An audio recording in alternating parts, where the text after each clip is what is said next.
जय श्री कृष्ण, जय श्री राधे। मैं समस्त सनातनियों को सहृदय प्रणाम करता हूँ। आज के दौर में भैया, आप लोगों ने कभी सोचा, कलयुग तो कई बार आया। कलयुग में तो बहुत से ऋषि मौजूद थे।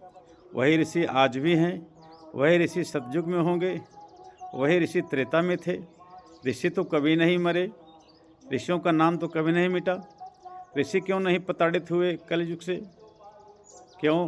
क्योंकि उनके अंदर कोई घमंड नहीं था ऋषि होने का, उनके अंदर कोई लोभ नहीं था, कोई पाप कर्म नहीं करते थे। आज लोग संत बने हैं, कहते हैं मैं संत हूँ, और लग्जरी गाड़ी से घूम रहे हैं, और कर क्या रहे हैं? प्रॉपर्टी डीलिंग काम कर रहे हैं।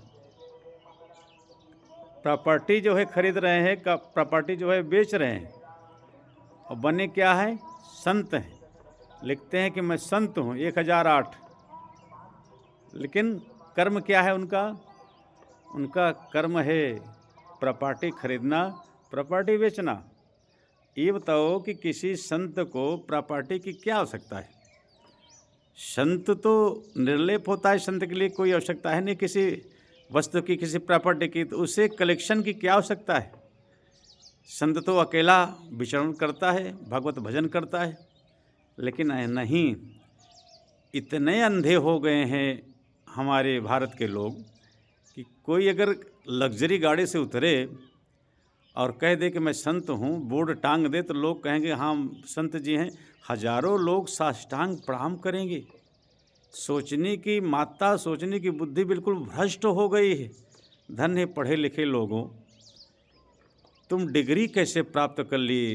इतने बड़े बड़े पढ़े लिखे विद्वान भी उन काल नेमियों के सर में घुटना टेक देते हैं जो संत के रूप में, संत के आड़ में गलत कर्म कर रहे हैं। संत की परिभाषा नहीं जानते, संत का आचरण उनके अंदर नहीं है। बैठ करके होटल में समोसा खा रहे हैं, बात राजनीति की कर रहे हैं, प्रॉपर्टी ढूंढ रहे हैं, और लिखे हैं कि मैं संत हूँ। धन्य संतों। ऐसे संतों को मैं कहना तो कुछ नहीं चाहता हूँ, लेकिन तुम कालनेमी की तरह आज भी कलयुग में जो है घूम रहे हो, और इतनी सीधी सादी भोली भाली जनता की पढ़ लिख करके भी ये वैसे काम करे जैसे एक अनपढ़ गंवार मूर्ख करता है। सोचने समझने की क्षमता इनमें नहीं है। एक कथा व्यास जो लग्जरी गाड़ी से चलता है, वो आपका धन जो है हरण कर रहा है, और आप पागलपन की बात करते हैं। पागल के जैसा जो है आप अपने धन को फेंक रहे हैं, उसको दे रहे हैं 15 लाख 20 लाख, और लेके लग्जरी जीवन जी रहा है। और आपको क्या दिया उसके बदले में? राम ने रावण को मारा, राम जी ने कुंभकर्ण को मारा। बस आचरण जो है, पुत्र का धर्म है पिता को सम्मान देना, पिता की बात पुत्र माने। यही बात बताने के लिए आप 5 लाख रुपए देते हैं व्यास को। ये आप नहीं जानते? जानते हैं आप। लेकिन आप किसी के मुख से सुनेंगे, वाह भाई वाह, इन्होंने बताया कि अच्छा कर्म करना चाहिए, इसी अच्छा कर्म करने के लिए 5 लाख रुपए लेके चला गया वो, और आप जान नहीं पाए कि अच्छा कर्म करना चाहिए। बताओ। अरे कोई ऐसी बात बताए जिससे आपका जीवन बदल जाए, तब तो हम माने कि उसको पैसा देना अच्छा है। लेकिन वही बात बता रहा है जो आप जानते हैं, और फिर वही बार बार आप बात सुनते हैं, बार बार वही बताता है, यही बताकर पैसा लूट कर ले जा रहा है। अगर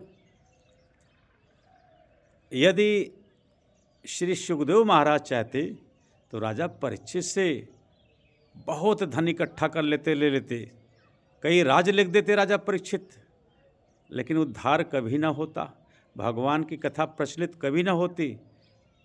लेकिन श्री सुखदेव महाराज ने राजा परीक्षित की बात तो सुना, लेकिन एक पैसे दक्षिणा जो है नहीं मांगा, तब आज राजा परीक्षित की कथा प्रचलित है, भगवान की कथा प्रचलित है।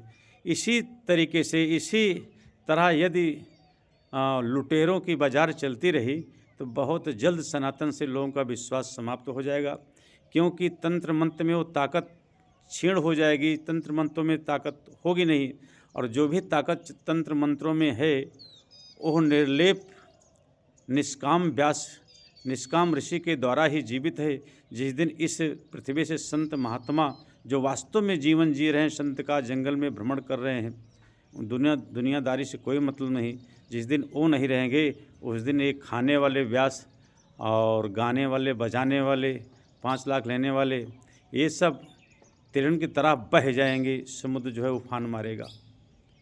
तो मेरे कहने का मतलब कि आप लोग सब जानते हो, लेकिन आपको नाच गाना चाहिए, आपको जो है एक्टिंग करने वाला व्यास होना चाहिए, आपको एक्टिंग करने वाला संत होना चाहिए, दिखावे में होना चाहिए। वास्तविक कुछ हो या ना हो, आप उसको लाइक करेंगे, और ऐसा करना बंद कर दीजिए। जय श्री राधे, जय श्री राधे, जय श्री राधे, जय श्री राधे।